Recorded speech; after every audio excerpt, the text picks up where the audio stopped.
Oh, I need my headphones. Good morning, everyone. Or good evening or good afternoon, wherever you are in the world. We're a little behind. I had to restart my Superior Mac a few times, but I don't know what was going on. Bryce touches it and it explodes. So anyway, we got it fixed.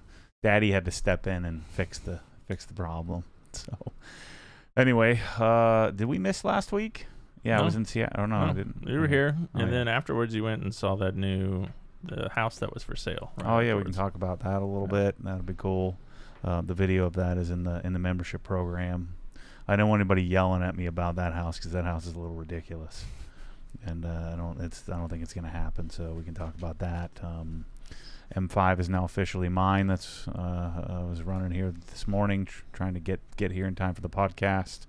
So there wasn't anything wrong. I just needed to get my rear end down with a darn DMV, and it takes 2 hours to get the whole thing done. So got that done, and now we can go do an official plate installation video with an OG plate frame, kind of spruce it up a little bit. Do you have a vanity plate on order? OG M5? Yeah, I had to get M5 OG, which I don't like. Somebody has OG M5. I'm like, what? That's my tagline. Dolores living in Bartow. So I got She's the got it. support Team USA plate. I just thought it was kind of cool.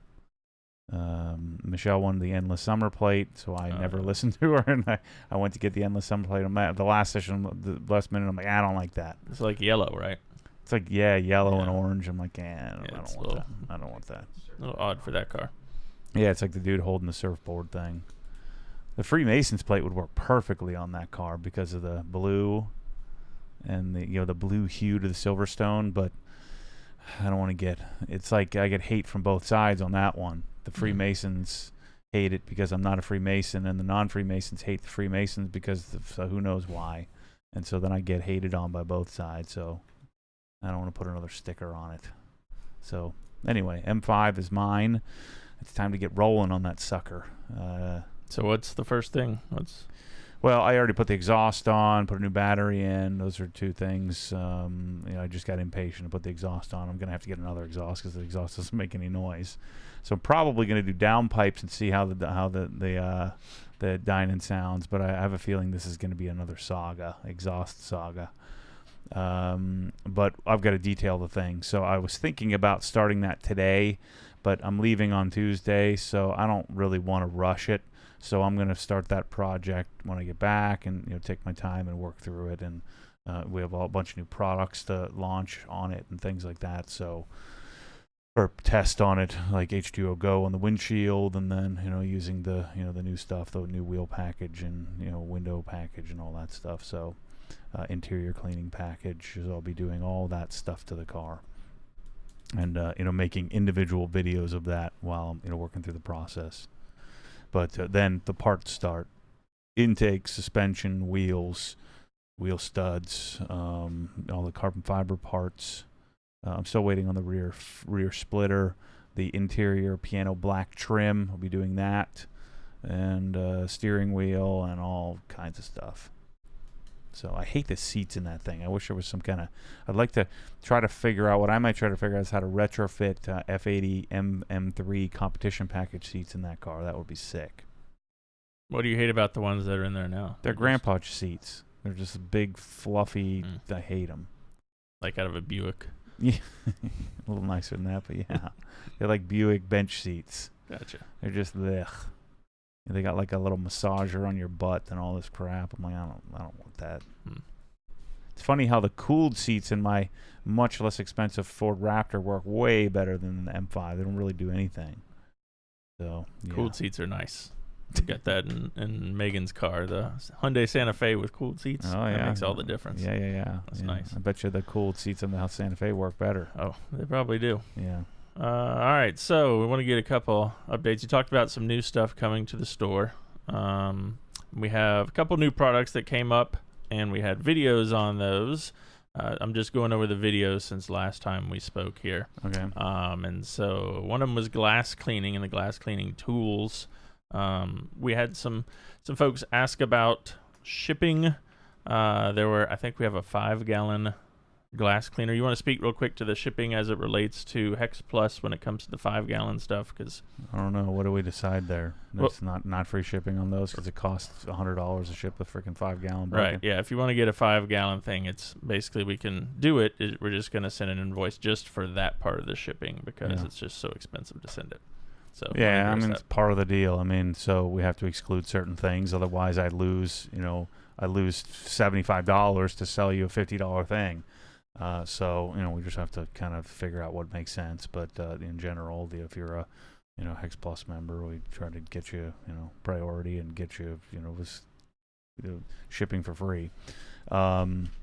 But yeah, the glass cleaning stuff, we have more interior stuff coming. So the Angel Wax stuff should be here. I think it's shipped, so it should be here any day. It's due in the 12th. Okay, so we did track. So we've got interior scents, and we have Vision, which will complement the having the invisible glass. So it's like a more aggressive glass cleaner. I like the combination of those two, and so we'll have those two. And I'm still working. I got to get the leather cleaner, but the interior package is rounding out. Takes a while. I did this one backwards, and then I did each individual product, and then we'll have the package come out after I get everything here and figured out. And we've got I didn't anticipate selling out of PNS interior cleaner. We ordered a pallet of it and it all went, so we got another pallet, so we're back in stock on that. And so like I said, the Angel Wax stuff will be here. It'll be the first Angel Wax product, and then I'm going to be testing H2O Go on the M5, and we'll see how that does versus Wolf's. I only have maybe a half a dozen things of Wolf's left. And so I've got to figure that out pretty quickly. So we'll try it on the M5 and see how it goes. Lots of people swear by it. What I don't want is I don't want it to be like crazy hydrophobic, like a lot of coatings that then the windshield wipers are an issue. And I like kind of a hybrid. I like more of a glass sealant than I do like a true glass coating. I just don't want any extra. I want it to be really simple and basic. But still last a reasonable amount of time and work really well with the wipers. So one thing to point out as well, on the OG webpage, now when you go to store and you click on the store, new products is a tab that you can click on now. Yeah. A lot of people want to know it's the latest and greatest and newest going up in the store, so that's a good place to start. Yeah, and the goal here is to get to where I'm sharing this stuff more than just kind of putting it up there, and so I'm going to be more specific about that. We've hired another guy who starts next week, and so we're working with an agency, an expert in SEO and SMO, and so I'm working to clean up and also clarify the message. Be a real business rather than just willy-nilly, here's something here's a video. So everything will stay the same with the exception of making sure people are aware of things. We'll also be sending out an email every once in a while. But what I absolutely positively will not do is send the stupid freaking emails that I get all the time and delete. If I'm going to send you an email, I'm going to record a video and send you a personal message of what's going on and what I think you might be interested in. And I'm going to do that once a month if I'm lucky, and so I look forward to certain emails from certain companies, but very rare. They just get on these stupid formulas where we got to send it out X amount of time. Before you know it, you're getting one from them every day with a stupid coupon code or something you don't want. And I want it to be an informational piece for me to reach the core audience and let them know what I'm up to if there's something that I think you would be interested in, and so we're going to do that through the blog, through on the website, obviously through membership, and through email, and then through messaging on the site. Continue to improve the flow. Once I get the packages done, I want to go in and rewrite a lot of the context of each product, refresh some of the videos that are original and old, and just continue to every single day improve something. Instead of just be a stagnant retailer. If I'm proposing that I'm providing extra value, I want to deliver on that and continue to make it clean and organized, but yet fresh. And when I have new information, not just be lazy, I want to get that information out to people. All right, I want to go to a couple questions that people on Facebook chimed in with. First of all, from JoJo, what's the status on the Meguiar's products?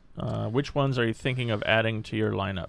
I'm gonna add D101 as an all-purpose cleaner for engine bay cleaning, and then just other all-purpose type stuff. I'm gonna be adding D170 hyper dressing. I'm kind of waiting to decide what I do with that because I really want a 32-ounce version of that. Whether I have to bottle it myself or not, we're gonna figure that out. I've been working with Marcus and Stephanie from Meguiar's on that, so that's been a little bit of the hold up. So that'll be part of the engine cleaning package, which will be out here in the next couple of months. I'm still not sure about, I need to use Hyperwash a little bit more. Hyperwash may replace Adams. I'm not 100% sure on that. I'm certainly be adding M101 as part of the polishing package for more aggressive defect removal. So I'm going to be adding that. And I think that's all I can think of right now from Meguiar's that I'll be adding, at least in the interim. But there may be more stuff. But those are the 4 products that I'll be adding to my my process, or that I have added to my process that I'll be adding to the the core product packaging that I put together. M. Horton, I think that's Maurice on Instagram. Any update on incoming Pressol bottles or replacement tips? Angel Wax Bilberry ate my tip on the red bottle. Also, when will a P&S wheel and tire cleaner be in the store? So first, my assessment of the Pressol bottles is that I don't think it's the chemicals that's eating anything. I just think it was a faulty tip. I'm not really sure. Or they designed the tip to not really atomize, and we're asking it to atomize, and so we're torquing it down too tightly. And so I've been back and forth with them, and this is something I need to make a video on this, but this is something that I just knew going in on how this would go. It would take months and months and months. The Germans are really, really difficult to deal with. They just don't believe that their product has issues. And so, and you can't just tell. I've tried this. You can't just tell them that. And I actually had somebody emailing me, and I remember I made this very clear. Look, it's not that I don't want to warranty things. It's that I don't want to hack them off, right? So what I asked people to do was just keep your mouth shut. Let's not. What I don't want to do is go back to them with 1,000 warranty claims, and then I'm telling you, I've dealt with this for the last three years of dealing with these type of products. They just don't deal well with that. They're amazing people and they make amazing products, but just my experience with these companies that make these obscure high-end products, we have to delicately kind of lead them toward what we want. And so when I asked the crowd to source this, to help me with this, what I was asking for was people to just let's take our time here. Buy a bottle. If something happens to it, now I wasn't expecting the tips to fail so quickly, but I knew something would go wrong. Like I just knew it because I hadn't tested them long enough to figure out all the issues. And so this is a way for me to crowdsource the testing in a much quicker fashion. And so I've come to the conclusion that it's not the chemical, because I've had one fail with water in it. So it's not the chemical, it's the tip. And it's weird because I haven't had any blue tips fail. I've only had black tips fail. So I wonder if it's just one particular part.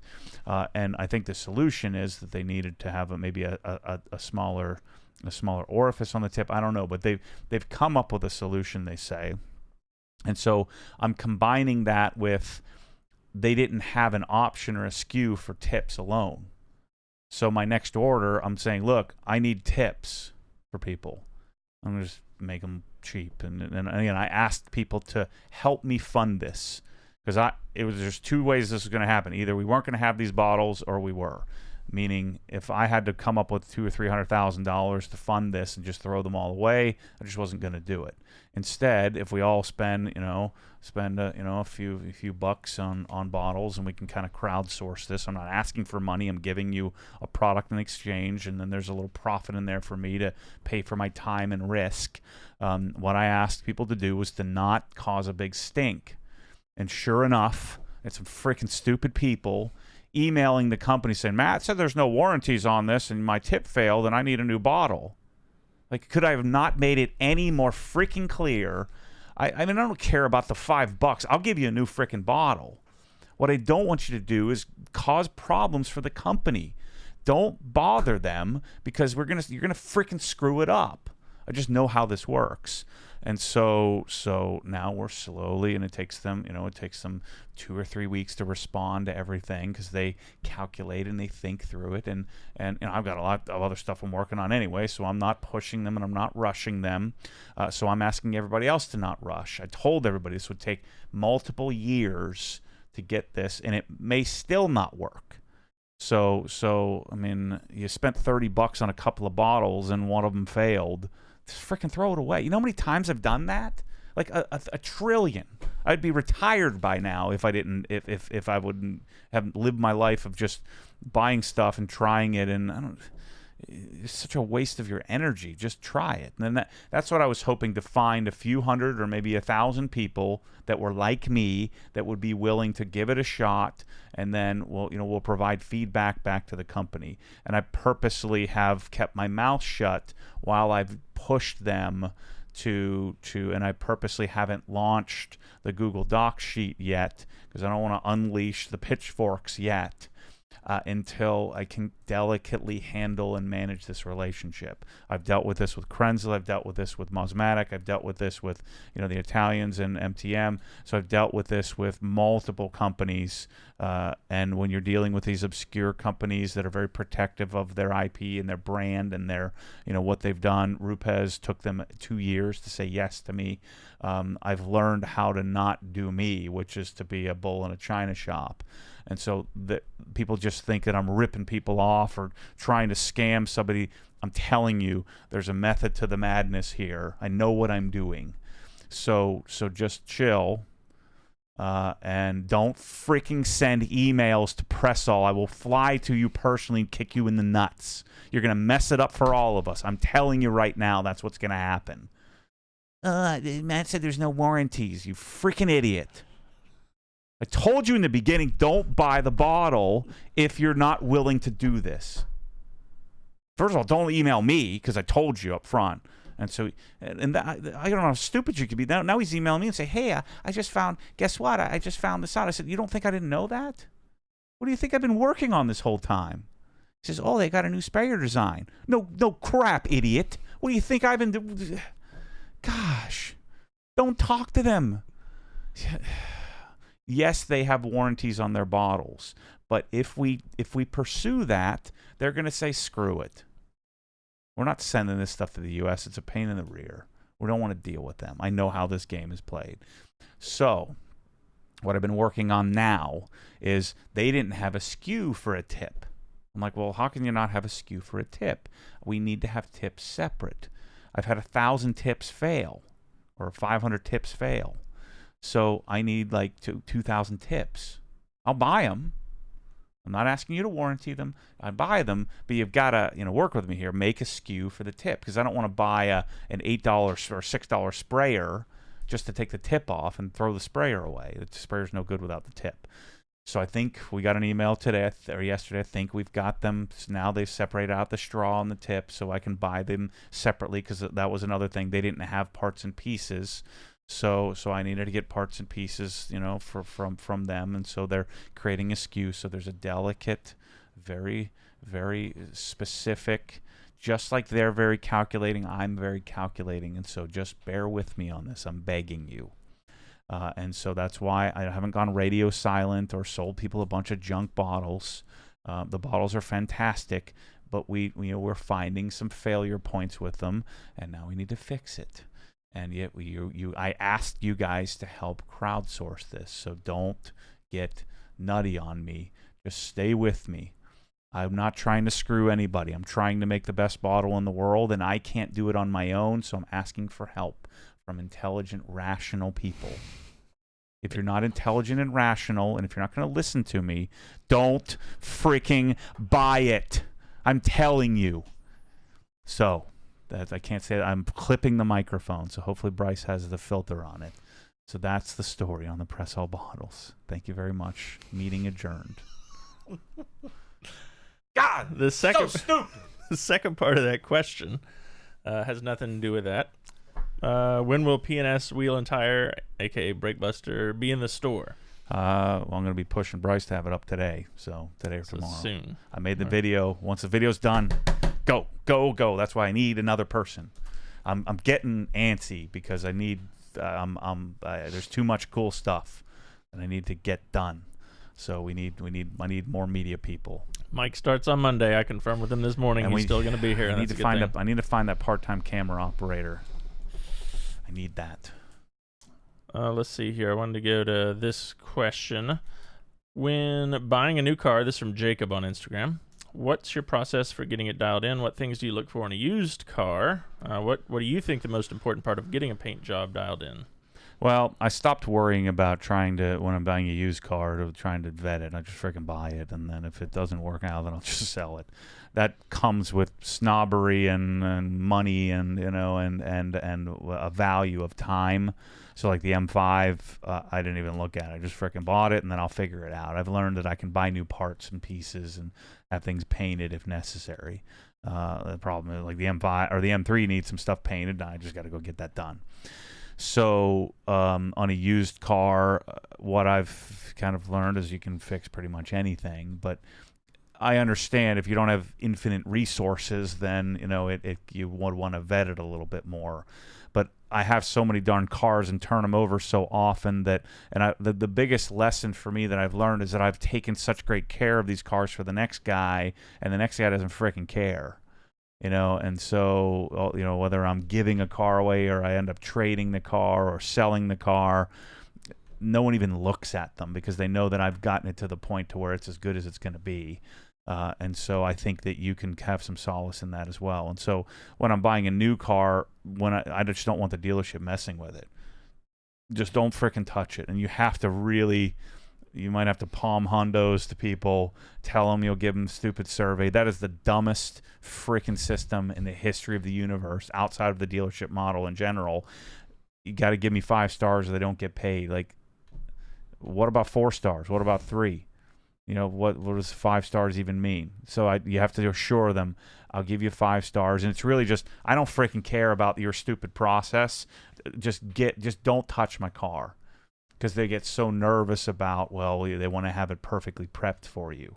Because then you're going to complain that you got the car. So do not do that, ever. Especially if you want to develop a long-term relationship with your dealer. Don't mention anything. Just give them the most glowing review ever, even though it's bullcrap. Because the whole system is bullcrap anyway. So don't play that game with them. I don't care what they do, what they said to you, how much they screwed you. If you want the car without them messing with it, just give them what they need. Because I just want the car, and I may want to buy another car from them. So even if they're the dumbest douchebag ever selling you the car, just reassure them that you're going to give them 5 glowing remarks, write a review for them. It changes their lives because of the stupid dealership model. So just pander to that, because all we care about here is we don't want a scratched up car when we get it new. Don't buy any warranties. Don't buy any tie and reel packages. Don't buy any of that bull crap. And tell them that up front. Say, look, when you're factoring whatever deal you're giving me, and I know you're going to go sit me down in front of the finance department, I don't want any of that. It's useless. If you buy that every day of every year of your life, you might have one time where the warranty really pays off for you. But if you can't swing $1,800 to change the radiator or something on your car, don't buy that car. It's too much for you. So don't buy any of that junk. M5 warranty, buying a $5,000 warranty on that car, even though it's out of warranty, is ridiculous. The 2 times in my life I'm going to have a $5,000 repair, if I pay $5,000 for a warranty for every single car that I ever buy, I'm going to be so far in the hole. It's just stupid. It's a scam. And like the M3, I broke, the fans broke, and it cost me $800. And $800 is a stinger. What if I bought a $4,000 warranty on a thing? Chances are it's not even a warranty issue anyway, because I probably broke the darn fan, taking it out. And then I have to fight with them on whether the warranty is even a warranty. And then the key to this whole mess is then I got to take it to the dealer. I don't want the dealer touching my car. So anyway, that's my advice on that. Man, I'm fired up today. I wasn't even fired up. I'm having a good day. I own the M5 now. Pressol bottles got me fired up. Yeah, we'll get back to that. Thanks a lot, Maurice, for getting them riled up. James Clark wants to know, how's the Power Lock Colonnade 845B maker working on the M3? Great. Other than the water spots underneath it that I've topped that are driving me insane. But yeah, it's holding up extremely well, and I haven't noticed any adverse effects to bead maker buildup or anything like that. That's one of the adverse effects I found with silicon dioxide things, like like reload and things like that, or especially using the spray silica sealants like Hydro Chew or what can coat or wet coat or whatever it's called. Those tend to leave that kind of hazy white build up over time that you eventually have to reset or strip off and start over. I haven't noticed. That's what I was afraid of longer term with using bead maker on top of either a coating or the wax like 845 and Power Lock, and I haven't noticed any of those adverse effects. It's doing great. And the beauty of it, the thing I like about bead maker more than anything, the more I use it, is that I can just wipe the windows down too. The only thing I always hated was trying not to get my spray wax on the windows, because then I have to go get the window cleaner and clean them up. Now I can just do everything. So I'm going to be showing you a couple little process tweaks that I've changed in my process, which isn't anything game changing. It's just something that I've changed that a lot of people probably have already done to help kind of clean up my process a little bit. Another E92 question from Ashish. What is your take on the dot matrix for E92 M3 windows when tinted? Yeah, I mean, that's just one of those things that you really can't do much about. A good tinter will do the best he can. One thing they can do, if you really want to get into it, is they can add like additional glue and glue it to the dot matrix. But you just deal with there's a little bit of bubbling around there. It's just part of the deal, and just don't nitpick it because it'll drive you crazy. Kyle and Maurice and a couple other folks were asking about Bilt Hamber, their auto foam. They've heard good things, experienced good things. Do you have any knowledge of that? Yeah, I mean, I've talked to Pete Hamber about this. I'm assuming he's one of the owners. We've been emailing back and forth. He seems extremely conservative. A lot reminds me a lot of like the Germans. I'm guessing he's a chemist of some sort. I don't know that, but I'm guessing it's a small company. And so what I did is approached him and said, it's such a weird thing for me to like try to explain the power of OG and the power of, if you let me market this product, but you have to let me market it my way, because they all want me to market it their way, because they don't know any other way. Like, they don't know me. He doesn't know me from anybody. So I'm hoping he's doing a little research. I get the sense that he's not like chomping at the bit to get the product here. One of my fears would be that maybe they would be production limited. But I've said this before. What I would want to do is I would want to own Bilt Hamber USA. I would want to own distribution rights. And then I would want to be able to selectively choose which products I was going to promote through Obsessed Garage. And we would just have a team here that we would build out, Bilt Hamber USA, and it's a really simple formula. Take pictures, make videos, and write descriptions instead of bullcrap retail where you don't do any of that, and you just take stock images and you don't do support the product. So my wager and my discussion with him is say, I'll do it. We'll make you can use the images that I take of your products that are way better than the ones you got. And then I'll write the descriptions in my take, and obviously take all the specifics, and I'll learn intimately about the product. I'll probably go over there and see how he makes it, and so it would be a foray into me figuring out how could I stay unbiased but yet own the rights to distribution to a product line, and how could I convince a company that I'm going to stay unbiased, but I'm still going to support your product? Because that was, I think, one of the things he was unsure about. Like, how could you do that? I don't know. Like, how could I talk about all the products specifically? And I think, because what he was looking for was saying, well, then you would exclusively promote, this product. So no, I want to own 57 different companies and market them, because nobody knows how to frickin' do it. And get rid of this door-to-door bull crap and open up the gates to the product. And just make it very clear. Here's the wholesale margin. Here's what you pay if you want to buy it. Invest in having it here in stock, available, instead of being cheap on that and trying to nickel and diming inventory. And then take pictures, make videos, and write descriptions. And anybody who's going to take over the product has to take their own pictures, their own videos, and write their own descriptions, instead of just being lazy. And so it would be very easy for me to vet people that would buy. We'd be able to buy the product through wholesale distribution for me, and of course I would need margins for that. And so that requires money. So you got to have money to pay for it. You got to get it here in timely fashion. You have to have inventory management, and that's all stuff that I can do better than anybody. And maybe not anybody, but I want to do better than anybody that they're going to get to do it exclusively.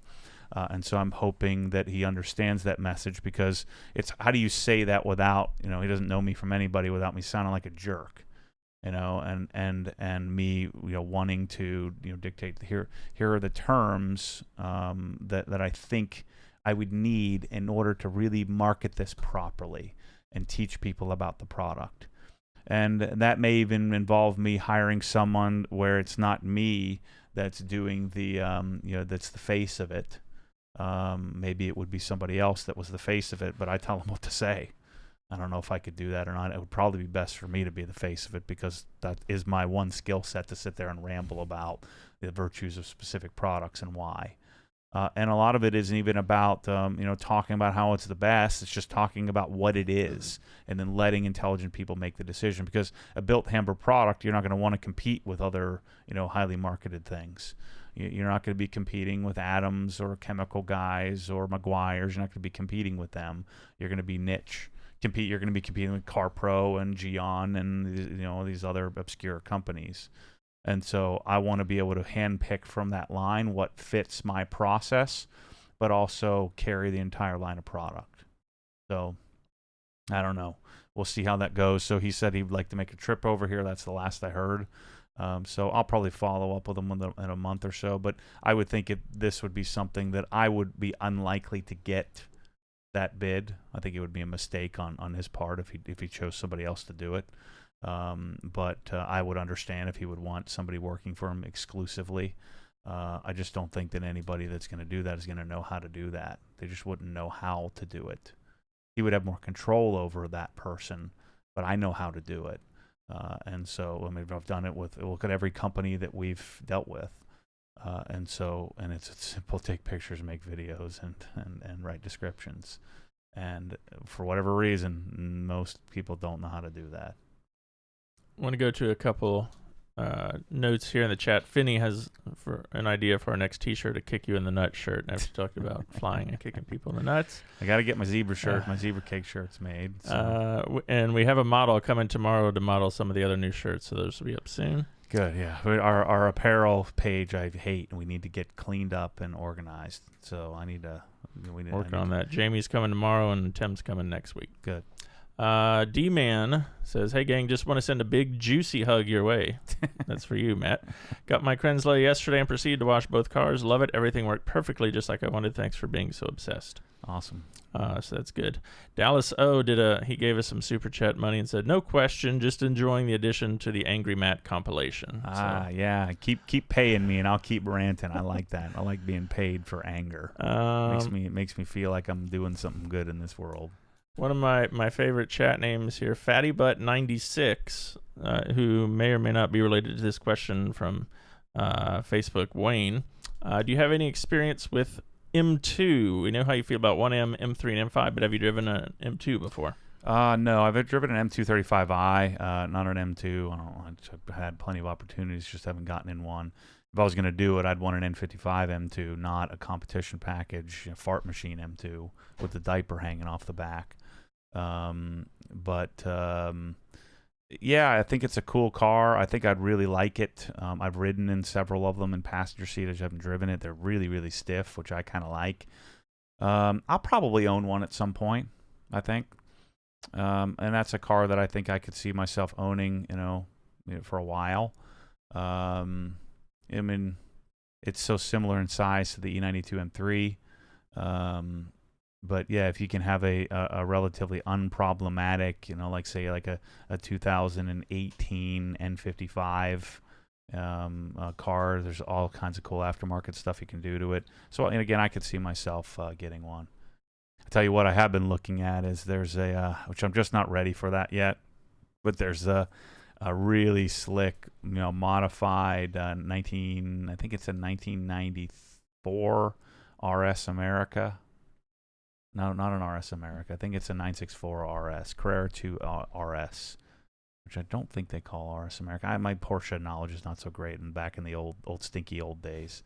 But it's kind of spread like wildfire all over social media. But the current bid on Bring a Trailer is $75,000. I think it's probably going to go for $125,000. But that thing looks pretty sick. It's white, no sunroof. It's a little bit too done, though, I think. I think if I'm going to do that, I think I need to get like a ratty example and do my thing to it. Although I'm sure there's some stuff that I could clean up on that car. But I'm just not, I don't have anywhere to put that or work on that. So I need to slow my roll on that kind of thing. Russell in the chat wants to know, is Brake Buster better than Adams Tire and Rubber on tires? I think it's you'll see in the video, I think it's like identical. The performance I've seen is identical. So if it allows me to eliminate a product, because we did add hide serum rust stopper to the process, if it allows me to eliminate the product, then I'm all for it. And so then plus I find that it has more lubrication, so it suds up a little bit more, and I just like that. I feel like probably placebo, but I feel like I'm getting more work done. And then I can use one foam cannon to foam the whole wheel and tire and the wheel well area. It has a rust inhibitor, so that it helps with rusting on the rotors. So the combination of the rust inhibiting properties of the Brake Buster combined with the ability to clean the tires, and then use that with serum rust stopper, and then do the pull back and forth method. I think we've got a pretty foolproof method for a nice wheel cleaning process. An obsessed level wheel cleaning process. That's a lot of steps, but a process that makes sense to me anyway. And if it makes sense to me, it probably makes sense to a bunch of you as well. So yeah, I like that, and I like that I'm getting rid of the stupid smelly iron remover.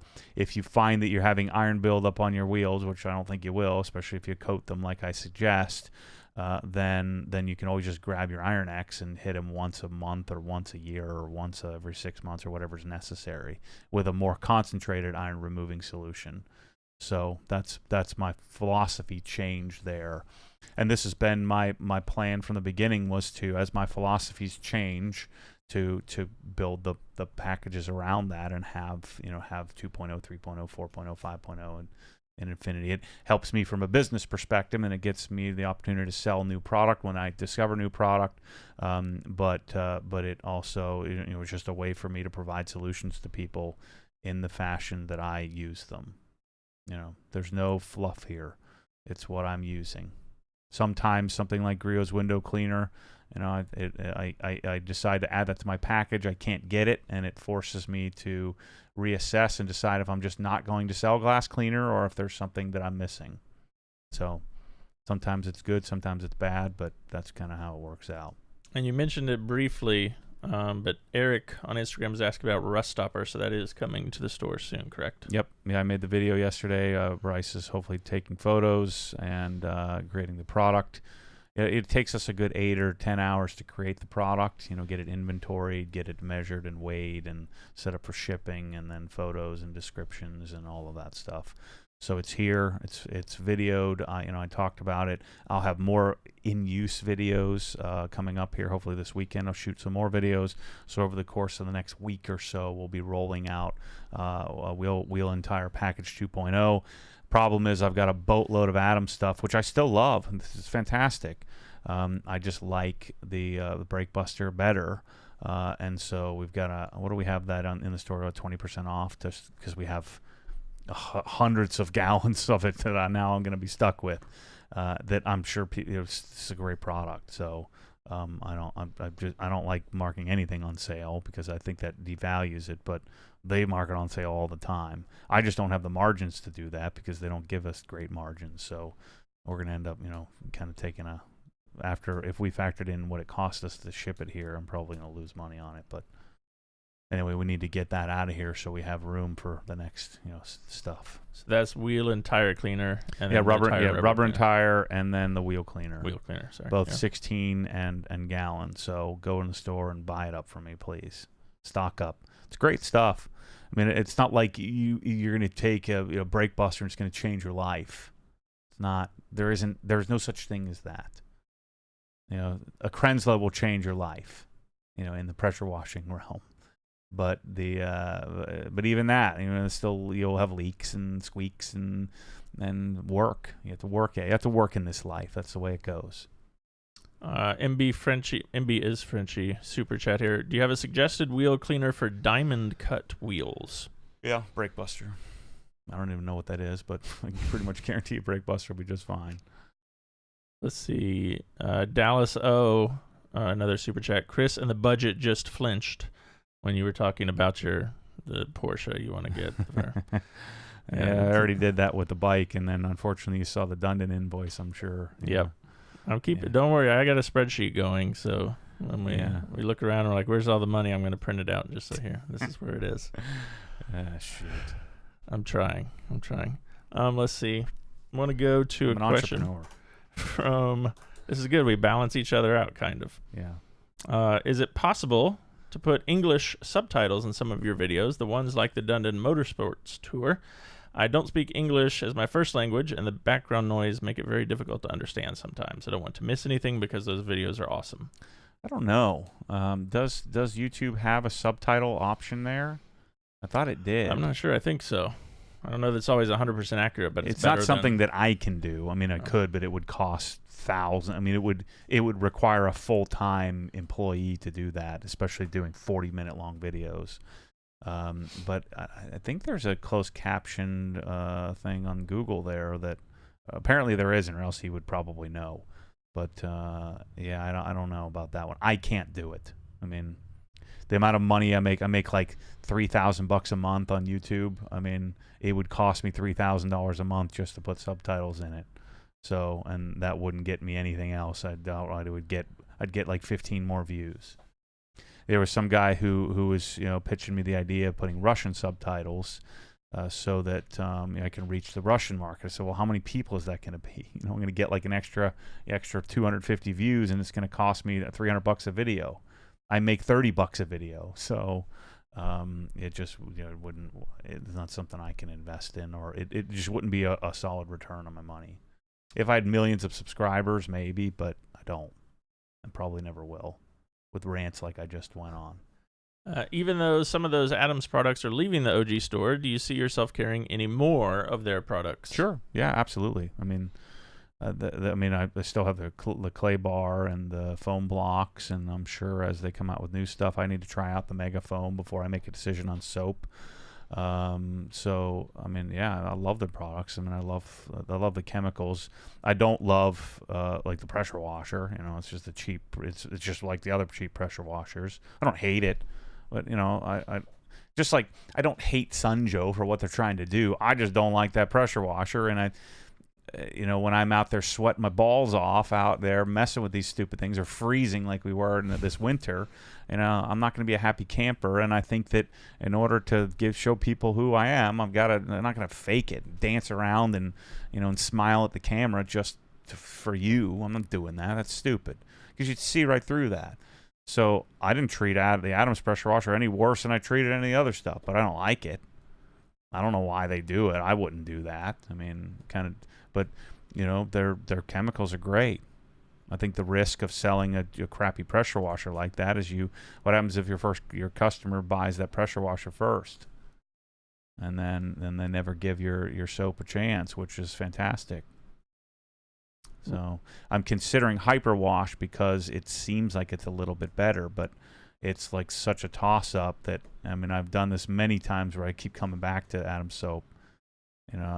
One thing I haven't tested was how Hyperwash does in the sun. What happens if it does it do as well when you're not in like perfect conditions like I am? I suspect probably not.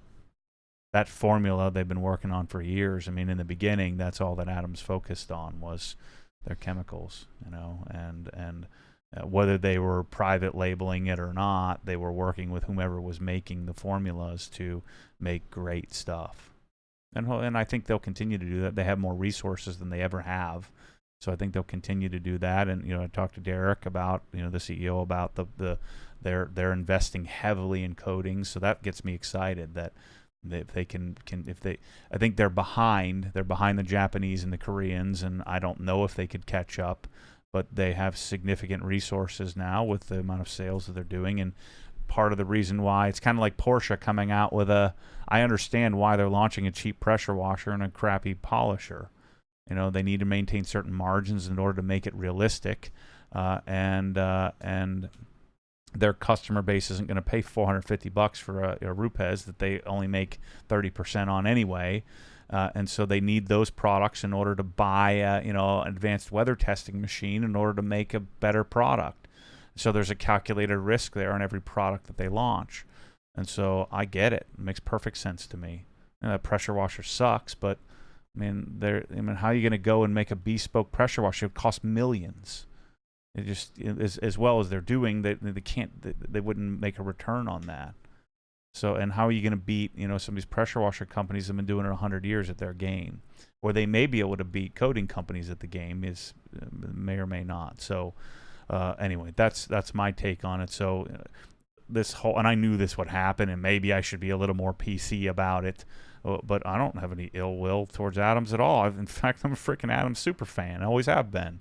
I've been to their place 4 times, not for the YouTube channel, but because I wanted to be there. Matt Butcher and I were texting back and forth. He said, we got this pressure washer. I know how this is going to go. We're making a preemptive move. We want to make sure that we have the right specs on there because we know that the manufacturers have these funky specs that aren't true. So we used your same methodology to go and give people an accurate representation of what the pressure is. I actually measured much higher pressure than they were. They were measuring. I'm not sure how they'd measured it, but I just think it's cool conversation. I don't know. Maybe they're unhappy with me, but I got to do me, and they got to do them. And I think that they're smart enough to know that me making that video will probably sell more pressure washers than not. I probably sold more Sunjo pressure washers by hating on it than anyone else in the world. So, and I'm not even hating on them. Just here's what it is. I'm showing you what it is. I like this. I don't like that.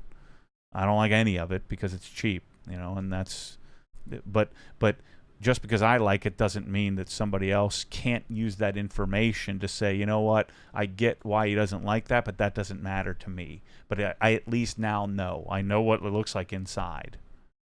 And that's kind of funny when I don't have the right freaking screwdriver and I rip the thing apart. Because I'm not going to keep it anyway. It would have been nice if I didn't rip it apart because then I could have sold it and somebody would have bought it immediately. But now that I broke it in half, I can't sell it. So I already threw it away once, and then Bryce came and took it out of the trash because he needed to take pictures of it.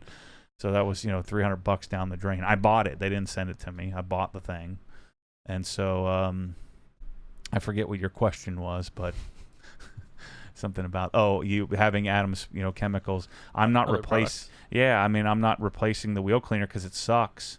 I just found something I like a little better. And the main reason for it is I just don't need sodium thioglycolate with all my cars have carbon ceramics. And I want one wheel cleaner. And the non-acidic brake buster combined with it foams much better than the Adams because of the sodium thioglycolate. There's more lubrication is why I like it. And then the just simple byproduct is that it happens to clean tires as well, so I don't need 2 foam cannons or another sprayer. And so that's why I made a decision, and this decision took me 6 months to come up with. Because I love tire and rubber so much. It's just the perfect combination of a little more aggressive than Griots, but not as aggressive as some of the others on tires because I don't want to completely strip them. And so Brake Buster has almost identical function in a different packaging. So there's the methodology. I don't know if it's right. I don't know if it's wrong. That's just what it is. Take it or leave it. Avalon King wants to know, which detailing product has the absolute best scent? I vote for Eraser. Personally, I like the way that smells. Yeah. Well, no, the new one smells like crap. The original Eraser, I think, was the best. That one we have now smells kind of like Fruit Loops or Fruity Pebbles. That makes me happy. The new one is just too strong, too pungent. That's a good question. He thinks it's Bead Maker. We have a vote for... Yeah, a lot of people like Bead Maker, but I don't. It's okay. Meguiar's Detailer Glass Cleaner gets a vote from Jonathan Edwards. Probably Adams Detail Spray, which I don't use. Adams has their scents on point, and the ammo stuff, Larry stuff scents are always on point. Larry stuff is always a little musky for me, like a little manly. I know why he does that. But like, skin has that kind of like, it reminds me of like some sort of like brute or something, musk. But I think Adam's detail spray is probably the best smelling thing. Just the original pink stuff, or Griot's Speed Shine always smelled great too. The problem is I don't use detail sprays anymore. Those are scratch machines. Sugar wants to know, what were the shorts you were talking about a couple months back that were super comfortable? The new shorts you wear. 511 Tactical. I think they're the Vapor Light version. That's what I have on right now. I love them. James Clark saw how dirty the Raptor was in the last Tex vlog and wants to know, is there a wash and chat coming soon? I have Rex washing the truck. I got too many freaking cars again. Yeah, probably not. I do need to do a full detail series on the truck. We're thinking about, I think Color Lock's going to come over, and we might do a restoration of the leather. And not that the leather's really bad, it's just getting a little shiny in the Raptor, so I think that'd be kind of cool. But it probably needs the C-quartz on the TiO2 that we IR cured on that is still holding up. I mean, there's some water spots and probably some marring that needs to be cleaned up. But, yeah, I mean, that stuff, we're like 2 years in, and I wash it like once every 2 months, it seems, if I'm lucky. Yeah, I just got too many toys. I got to quit buying BMWs and working on parts. People are probably getting sick of that. So I got to get a Corvette, and do some more detailing. We got some praise here for Bryce for adding the login section on the membership page. We discussed that, I think, last week or the week before, so that's now up and running. Yeah, so many quirks, so many things that we're going to continue to work through. Like I'm going to go in there and yell at them. I want thumbnails on the videos, because then you can't really tell. All the videos have the same thumbnail, which is kind of cool looking, but it doesn't entice me to, I don't know. We're just all conditioned now to have the YouTube thumbnail. So I want to have thumbnails on the videos. And then I think I've decided that the blog at the top, my heart's just not in that. I think I'm going to come up with what did I learn this week? Simple, couple of sentences, whether it's good or bad, what did I learn this week? Like this week I learned that I'm not cured and I'm still a freaking pass-out machine. Like a baby. A flawed, psychopathic baby. 240-pound baby. God dang it. You're at 240 now, or are you under 240? I'm like 238, same freaking weight. I hit it hard last week, so hard that my taint is just bad shape. Man, I rode my bike 7 days, worked out 6 days, and then I've had to take a few days off because of my mouth surgery, and so I'm going to get back on the bike today, but I can't really run yet. Or do anything pounding, so I don't know. I'm gonna go do some boring crap that I hate doing. Probably row and ride my bike. Just ride it on the road today and just keep moving, keep going, so I can get my Outwork the Zebra Cake shirt. We got a super chat question here from looks like MLK MNZR. Oh yeah, that's 20 pounds. That's sweet. I'm gonna spend some time on this one. Thank you, sir. All right, hey UK subscriber here. Yeah. Quick question. Have you heard of Cartec Ceramic Guard? It's a ceramic coating. I have a black Jaguar F-Type, and I'm leaning towards CSL plus EXO. Would love to hear your opinion. There's so many coatings coming out, and there are so many that are unproven. And it's such a pain in the rear if it's not good, that you're kind of stuck with it. You can get it off, but some come off easy and some don't. So I tend to stick with the ones that have really been vetted and tested. So G-Tech, Geon, even as much as I like the Kamikaze stuff, that really I wouldn't even put that in the category. C-Quartz, so those three, I just find the others unnecessary. But then again, that I'm kind of blaspheming here, or I'm kind of contradicting myself, because I'm always looking for the obscure. But with a coating, I don't know. I just feel like, and this may be completely wrong, but I feel like G-Technic is on whatever version they're on. They've tested it. They've vetted it more.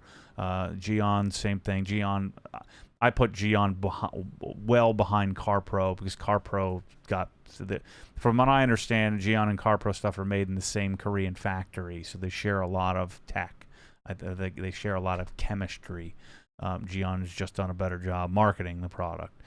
So I would, this is just my semi-educated opinion of what I know of the industry, and I know more than most because I have access that other people don't have, even most detailers, and I would put CarPro, like UK is on 3.0, but that 3.0 is probably more like version 30.0.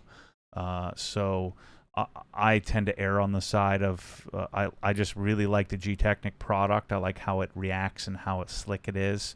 But I would probably say that CarPro's stuff is probably a little more durable. If you're a little harder on your car, and then Geon, if you're just a Geon fan, like Moe's is a great product too. So I tend to recommend sticking with those, and I know you have Kamikaze and IGL and Modesta and go on and on and on and on about all these different coatings.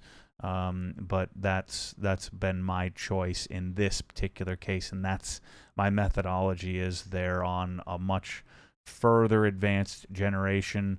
Then you have things that are really interesting, like Fine Lab and things like that seem really, really cool. Zipang from Kamikaze that seem cool, or even the product from Dr. Beasley's that I put on before, the Nano Resin Pro. So I'm sure there's some stuff that may be better, but it's one of those things, unless you have 57 cars, unless you're doing it for a living, that's the one thing I would be doing a lot of, is I'd be trying a lot of coatings, and I don't know too many people that do that. Lots of detailers claim it, but they don't have time, money, energy to do that. So and I don't care about which one lasts the longest or which one beads the most. There's a bunch of factors that goes into that, what I would choose. But right now, with my semi-limited uses of coatings, I've probably used 10 coatings in my life on my cars, in my environment, in real life. I'm not putting on a stupid hood and wiping some Dawn on it or some APC or some waste of time like that, but actually driving around town and dealing with what the result is. I choose CSL XO. There you go. But I don't think CSL XO would have held up on the truck like TiO2 has on my, on the truck. I just don't think it, I don't know, but I don't think it would have. So if you're going to beat the crap out, like if I was going to redo the truck, I'd be inclined to do UK 3.0 or something like that on it again, because I'm not going to care for it quite as well as I would, like my M3. But my M3 is getting CSL XO before, when I either repaint it or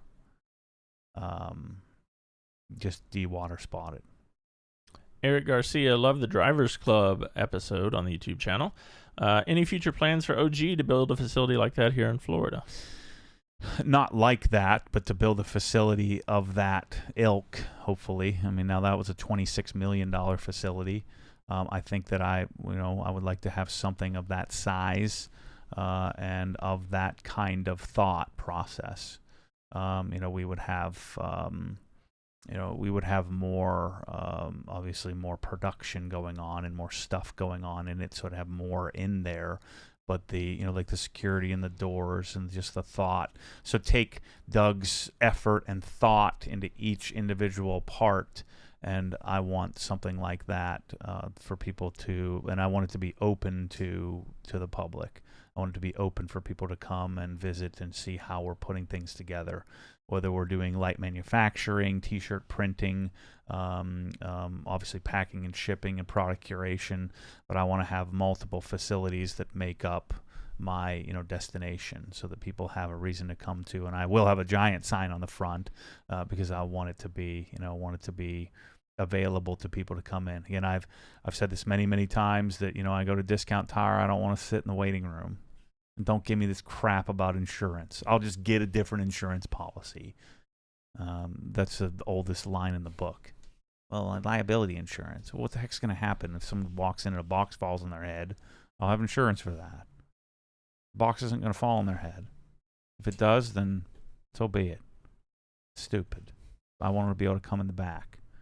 And I want to be able to, and we're going to focus and train people in this building on how to basically blow people off, but include them.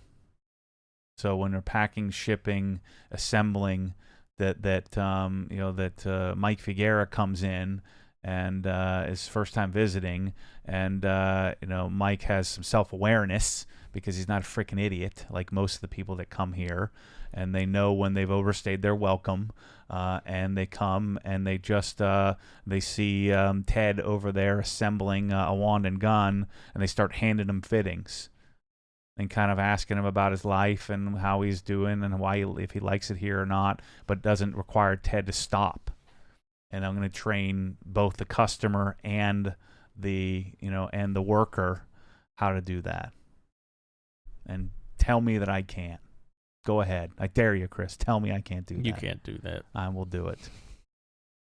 No, you won't. Yes, I will. Nope.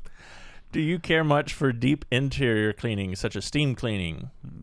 Don't eat cheeseburgers in your car. Why the heck would you need to do that? Just freaking wipe it off. And then slap your kids around like I do. Tell them to stop getting crap everywhere. I actually have to slap my wife around because she's the one who lets the kids eat crap in the darn car. Oh, now you're in trouble. Yeah, and by slap around, I'm being facetious. Michelle would work me over. But you know what I'm saying. I just give her that stink eye, like, come on, take care of your crap. And then she, yell, doesn't talk to me for a couple hours, and then I come with my tail between my legs and pretend like I'm tough. But yeah, don't freaking eat cheeseburgers. Shouldn't need to clean your carpets. In the winter, just get some stupid rubber mats and clean them out once a week. And don't get lazy. And don't start buffing around your interior, dumping water and need extractors. And if I didn't have kids, forget it. Cars would be clean all the time. If I didn't have kids or a wife, and the cars, would I ever need to do that? Just stop, There's nothing more I hate. I have to get in the car every time and wipe the dust off the steering column. Just do that every time. Keep it clean. I'm just going to let you stop digging that hole. Okay. And Shaw doesn't listen to this anyway. Shout out to Kyle. We get some praise for Kyle for helping me get my replacement shirt. Thank you, guys. That's from Blake. Good job, Kyle. Good. Cool. Regarding your taint issues, you need padded shorts for road bike or mountain bike. So do you have some sort of? Of course. Yes. Okay. Just making sure. I've got probably 12 pairs of shorts, and I'll probably buy another 12 pair to find the perfect one. I'm on my 4th saddle, and now I'm getting a new bike. I bought a Yeti. So I'm going to get fitted, and I figured out my feet going numb issue by just using flats. So getting out of clipless pedals. Now I just got to get my freaking taint broken in. That's one part of it, and then I've got to find the right saddle. So we're going to go have my sit bones measured and then start the pursuit. I'm going to buy every freaking seat in the United States of America, Europe, and Asia until I find the right seat. So just got to build up your tank calluses, just like when you're lifting weights. Chances are I'll be selling this bike in about 3 months. So if you're in the market for a new bike, just hold out a couple months and be a screaming deal. Watch Instagram. How often, this is from Paul, how often do you clean leather seats versus how often do you condition them? Have you tried Dr. Beasley's for leather? Yeah, I've used Dr. Beasley's stuff. I think conditioning is kind of pointless because, I've done all that leather eek and all these treatments. I've kind of moderated back on that and just, especially new coated leather, conditioning really doesn't really do anything. So I just kind of clean them probably once every 6 months with a leather cleaner of some sort. Right now, my go-to is Swiss Vax leather cleaner or some version of the ColorTech stuff or Color Lock stuff, not ColorTech, Color Lock, like the Color Lock's soft cleaner, and just put on a sponge and just kind of wipe it off and then wipe the excess and then put whatever their cream is on it, which I'm not really convinced that does a whole heck of a lot, but that's my general procedure. And I haven't done most of my cars, maybe every 8 months if you're lucky. Otherwise, I just wipe them down with, just like the interior cleaner, P&S interior cleaner, or whatever interior cleaner I'm using at the time. So I don't get super. I used to do treatments to my leather every 4 months and with like leather masters and do this whole process, and I've found it does nothing. So I've found that the leather, it doesn't require as much work as I used to make it out to be. Yeah, Paul, if you're in the Facebook group, do a quick search. Brandon Boychuk, is that how you say his last name? He just had a post in there recently with some before and after pictures after he did the leather, and his car looked pretty good. So yeah, that's the full leather eek. Now that's an older M5, and so doing some restorative I've done that, like I did that to my S2000 when I got it, and I find that it does make some difference, but not as much as like if it was whatever they call. I always forget what's the difference between aniline and whatever leather, whatever the real leather stuff is. That one needs to be really cared for. Like, you ever seen like a King's Ranch, like F350 that has like the real leather? Those are nice. I like that. What's that called? It's called Nubuck or no, not Nubuck. Somebody in chat will know. Yeah, I forget. That what stuff it's you can called. smell it as soon as you open the door. Yeah, but then those trucks always look terrible, because the leather isn't really cared for. Yeah, because they're actually working in those trucks. Yeah. The lots of horse people in Ocala have those things. Yep. Let's see, more Raptor content. We have a request there for more Raptor content. Yeah, I don't know. I'm gonna need to detail it at some point this year, so that'll be good for you. Maybe I'll get new wheels or something for it just to make it freshen it up a little bit. I'm getting my new truck soon, so we can do a series where you clean my truck for me. Yeah. Saddle leather, says Jacob. Saddle leather? Does that sound That's right? not what I'm thinking. It's called something else. Not aniline, or is it aniline? Maybe that is it. There's aniline, and then what's the leather that's on new cars? It's called, apparently I don't know, so it'll come to me after we're done with this. Let's see. Then we also got some advice here when it comes to don't do too much cardio. So After my tooth, you mean? well, you're talking about how you worked out 6 days last week and riding a bike 17 days in a row or whatever. So Yeah. I meant to ask you this for a while. I'm 6'4", was dancing with the thought of an S2000. Did you fit comfortably after the lowered seat rails? No. You're looking through the very, very top of the windshield, and you'd have to kind of slouch down. Heel towing is almost impossible because the steering wheel doesn't move. But you would fit, especially if you're slimmer than me. So if you're 6'4" and slim, if you're 6'4" and my build, you're gonna really hate life.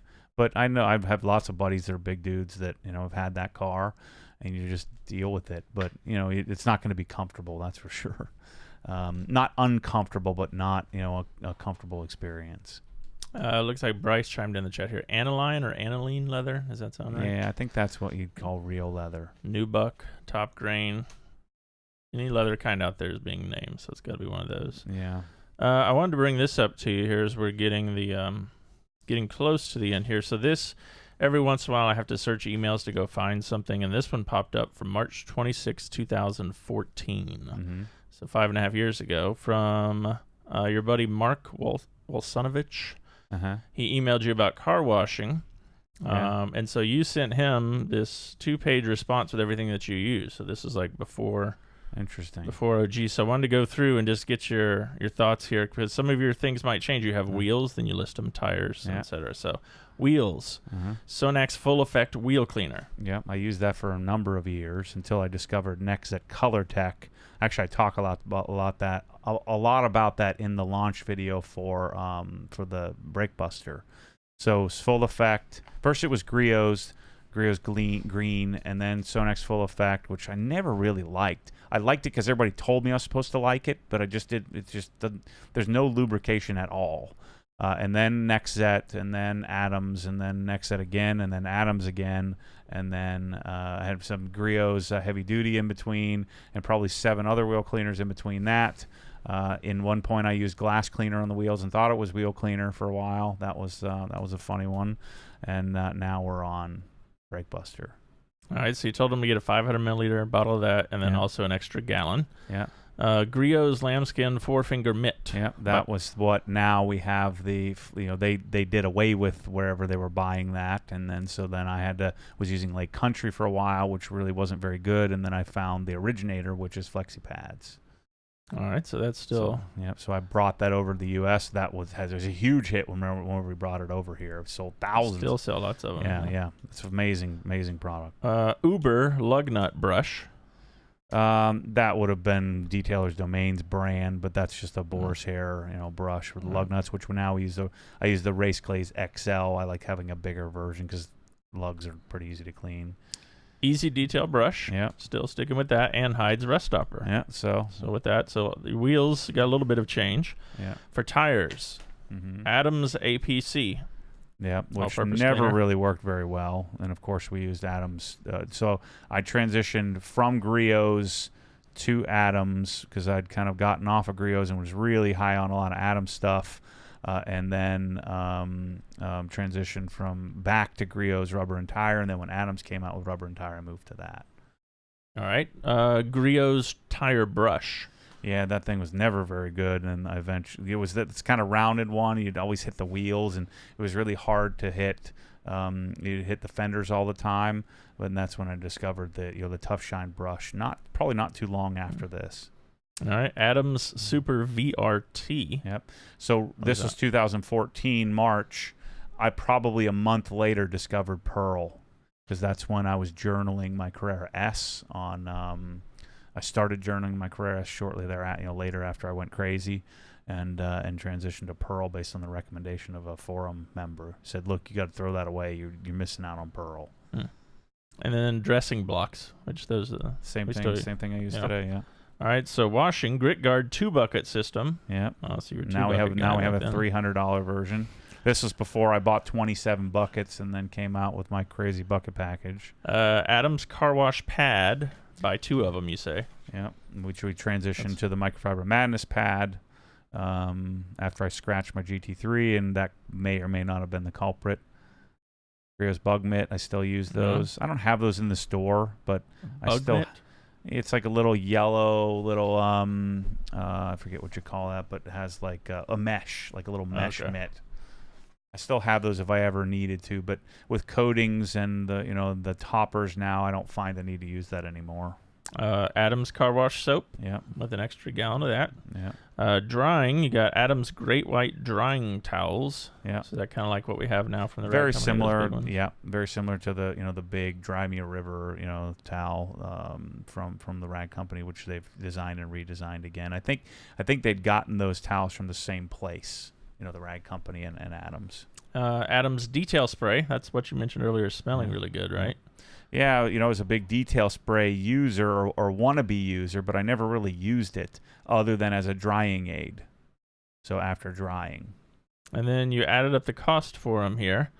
$189 from Adams, $425 from Detailer's Domains, $71 from Griot's. Total cost $685. And he probably responded, "You've lost your mind." What did he say? Well, I didn't get his reply. It's probably in there. But then at the end here, you say, "I know what you're thinking. No way." But remember, you just bought a $70,000 car. So that's cool. I like that little trip down memory lane. Yeah. So a few things have changed in 5.5 years, but some have not. So that's cool. Yeah. I want to get to a couple last questions here, because Joshua Wallace here in the chat seems to be our leather expert, so he was addressing some of that stuff. Aniline or aniline refers to the way the leather hides are treated. The other items mentioned are types of leather. Top grain is just the top grain itself. The heavier bottom part is cut off. Full grain is pretty much best. Got it. There's your leather. See, I want some leather seats like that in my truck. Is there a high gloss tire shine that doesn't sling? I'm not an expert on that. You could, I don't know. I don't like high gloss, but I'm sure there's a bunch of them. I'm noticing lots of small alloy wheel corrosion spots. Could cleaning products be causing this? Yeah, it could. But generally it's just from being beaten up, from driving around and chemicals getting on the the wheels. But yeah, I've seen some people, I don't know if they're washing when it's hot or what, but you can get beat up wheels from from using wheel cleaners. Even something as simple as something that's proven, like Adams or Nexed or Sonax or something like that. I've seen just some wheels some finishes don't react well. That's where coating them could probably help with that. Do you have any experience using Shine Armor? No. Sounds cheap and useless to me, but no. All right, how about any Auto Magic products? Oh, wait, I think Shine Armor is that goof crap. It's like F11 Top Coat's competitor, I think. It's just highly marketed garbage. It's like garbage silicon dioxide in a spray bottle that they pretend like it's the change the world, like F11 Top Coat, where they're just throwing money at advertisements and selling it to people that don't know anything about anything. I hate that crap. Auto Magic projects? What? products, Auto Magic. Have you ever used any of their stuff? That sounds like a local blender type product. There's a trillion of those all over the world. They're just, I don't know, people are looking to try to find that one thing, and maybe there is one thing in that product line that those companies, that these local blenders would make, and they create like a house brand. But the likelihood of that is pretty slim. Let's see. Terry asked, and a couple of other folks have asked this question. How's the 1M giveaway going? So I brought this so we could show this off here. Yeah, this goofy coin. Yeah. It's an excuse to create a coin. Yeah, something. So because we can't do raffle. I wish we could just sell a freaking raffle ticket. It'd be so much better, so much easier. And I wouldn't have to have these. The rules are so stupid. I don't think I'm ever going to do this again. I mean, we're doing fine. We're not going to lose money. I mean, right. But it's just all that comes with it. All the goofy people. Just our people is perfectly fine. All our people who are buying the product, and it's going to be fantastic. And somebody's going to win it, and I hope it's somebody good. But I just don't like being lumped in. Like every second I'm on Facebook, there's some stupid Osmo, Casey Neistat or Donut Media or some bullcrap giveaway of some garbage deal. It's just stupid. Like it's such a money grab, and I just don't like being associated with it. So I don't think I'm gonna head down this path any longer. Kind of stinks because I really invested on building infrastructure so we could make it good, but I also don't want to talk about it all the time, and I don't want to have promote it too much and ram it down people's throats. And so I hope that I haven't done that with people. I'm just kind of showing, here's what I'm doing with the car, here's what's next. Yeah, there's a giveaway, let me remind you of that. But the way to really do it is just ram it down people's throats by throwing dollars at it and sort of advertising it, and it doesn't really help me to sell stuff in the store that I'm already selling. And that's the other thing, is the money that I raised on this, I probably could have raised without the car. And instead of breaking even, I would have got to keep the freaking money, So, but I did get to do the car, got to experience the car, and I get to kind of break even. So I don't know. I don't know about it. I'm a little disgruntled, not by, I mean, we've done what I thought we would do. I'm disgruntled by, and after this is over, I'll tell you probably in the membership what also has happened with just the losers trying to mess it up. People that aren't bought into Obsessed Garage, that don't know anything about it, are just trying to mess it up. Are OG Hex keychains going to make it to the store? I know you've posted some pictures of those. Yeah, and they're going to be really expensive because we have to kind of make them one-off. So Eric's working on those. I should have them soon. We probably won't sell a lot of them, but it is pretty cool. I like it. It's a sterling silver or a brass variant that's basically handmade. So I think they're going to be in the $100+ range in order to make it viable. And because I'm only going to make 25 of them or so, or 50 of them, I'm not making 1,000 of them. Even then, I mean, it's still going to be in the hundreds, so it's not going to be super viable for most people. Ryan wants to know any update on bottle labels. I use the Pressol bottles and like them, but I sprayed Adam's tire and rubber on half the car thinking it was bead maker. Yeah, no update, but it is on the short list. When I let Ryan go, we kind of got behind on some of those projects that once I get the team built, then all these projects will get done hopefully quicker. James wants us to know, love the trucker hat you recommended. If I recall, he was the big-headed guy. Yeah, it's so good. I love that hat. Repped OG in Vancouver on vacation, and we've actually gotten a couple emails since, people wanting to know about if we have a larger size flex fit, but the snapback's the way to go if you're a big-headed person like me. Yeah. Can I become a member without getting entries for the 1M? Sure. You just tell us you don't want in. Yeah. Or when you say I don't want it, or if you happen to win it. I tell you what, you win it and I'll buy it back from you on the cheap. There you go. I'll write you a check for 30 G's and I keep the car. That's what I'm hoping happens. I'm hoping somebody says, look, I don't really want the car. I'll give it to you. I wonder if I'd get in trouble for that and go to jail for that one. But say I'm going to make an offer. Do you really want the car? Well, no. Well, how about I make this easy for you? I'll give you 35 grand cash. Not cash, but I'll write you a check. And I'll keep the car. And I'll part it out. Sell it. I'd take that deal. Yeah. Do you have a C8 order already? Never. The car sucks. It's freaking ugliest car I've ever seen. Gosh, it's so ugly. The stupid rear end of that thing. The front of it looks kind of cool.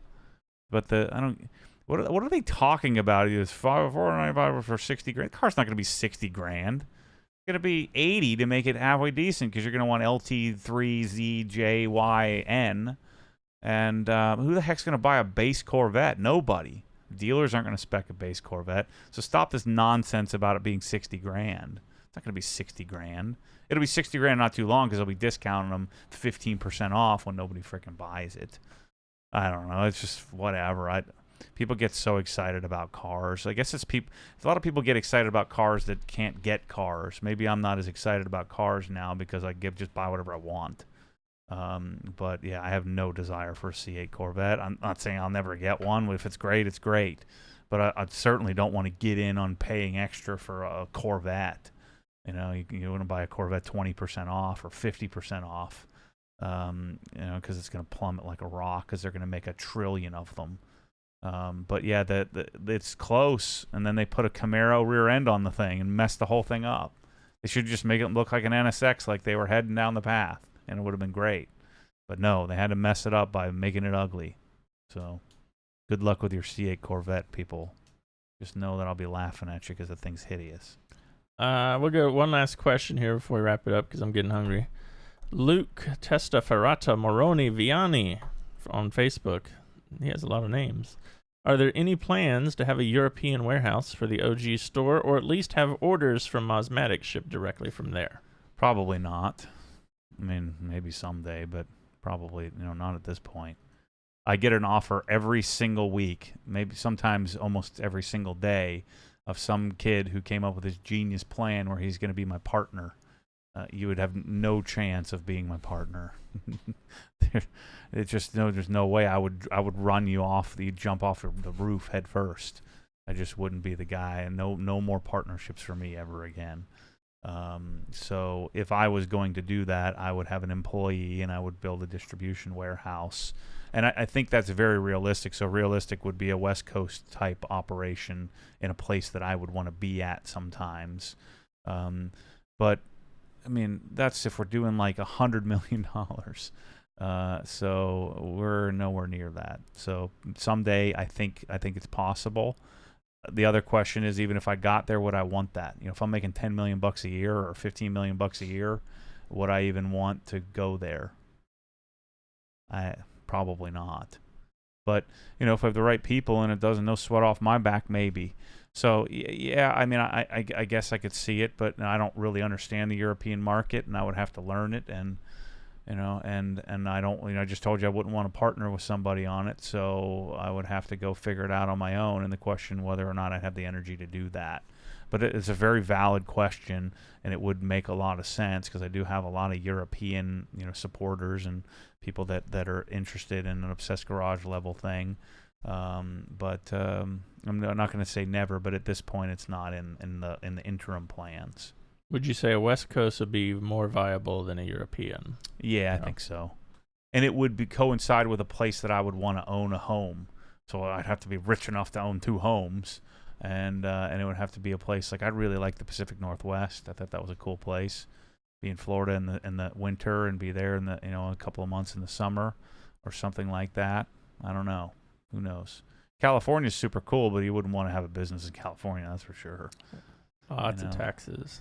Yeah, it's just, but that's where it is. If you had something in Southern California, you could build a destination there and have, that's the car, my type of car guy mecca. So, okay. Speaking of that, you're going there next week, right? What's the deal? Yeah, I'm going to Car Week in Monterey, so I'll be there, I think, what was it, Tuesday to Monday? I don't know. I'm just not real excited about going. Have you been there before for that particular? No. But we'll see. Hopefully I'm sure I'll enjoy it. But I don't know. I don't give a crap about looking at other people's cars. Like, what is the point of that?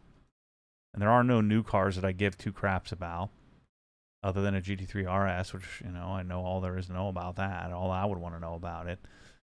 So I'm just not into car spotting. Like, I'm into my car spotting my own cars in my own garage, and then playing with them, modifying them, and driving them, and detailing them. And I guess if you don't have a car, it would be cool to go see cars, but like auto shows and things like that, there's usually only one or two cars I'm ever interested in at any given time. And now it seems that those cars are older cars because the new cars suck. And like, I don't really care about a Pagani or a Bugatti. I mean, what's the point? Even if I had the money, I wouldn't want one of those. It's kind of cool to see Ferraris, but Ferraris are so darn complicated that you'd have to spend 6 months just learning how to buy one. I don't know. Jonathan says, just talk to the detailers at Pebble while you're there. It's where you can find the best of the best. And then Master Wrong says, are you going to sign autographs? I'll take my OG bucket. Yeah. You really think the best of the best detailers are at Concours? I think maybe in 1985.